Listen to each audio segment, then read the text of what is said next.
Olá pessoal, tudo bem com vocês? Hoje eu quero meditar juntamente com vocês na palavra de Deus, que está no livro de Romanos, capítulo 5, versículo 12.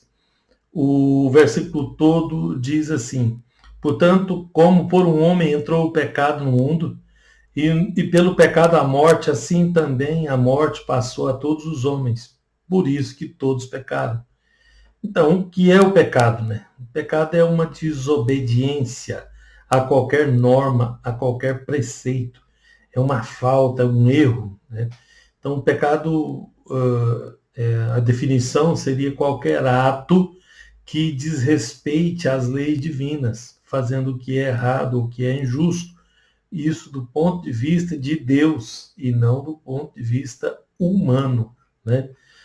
Então, o que Deus diz é que todos pecaram e destituídos foram da glória de Deus. Então, todos nós fomos encerrados debaixo do pecado. E o salário do pecado é a morte, disse o Senhor, né? Como o salário do pecado é a morte, isso vai trazer consequências. E se nós achar, por algum motivo, que não temos pecado, se dissermos que não temos pecado, nós enganamos a nós mesmos e não há verdade em nós. Porque o pecado tem consequências, né? Tem o poder de trazer consequências sobre o homem. Mas as vossas iniquidades fazem separação entre vós e o vosso Deus. Há aqui uma separação. Por quê? Porque o salário do pecado é a morte.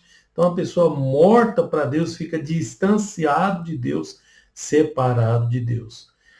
E a consequência pior é que no final, a parte da pessoa será num lago que arde com fogo e enxofre, que é chamado de segunda morte na Bíblia, né? Então, a Bíblia diz que quem comete pecado é do diabo, porque todo aquele que comete pecado é escravo do pecado. Sou eu que estou dizendo, é a Bíblia, a palavra de Deus.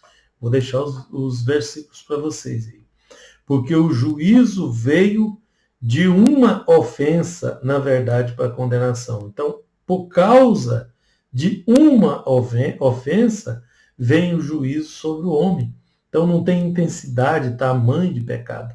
O salário do pecado é a morte.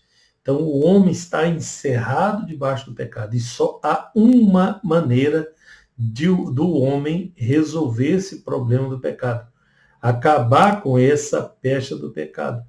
Há um jeito e há uma só maneira, né? E eu explico para vocês no próximo vídeo, ok? Deus abençoe.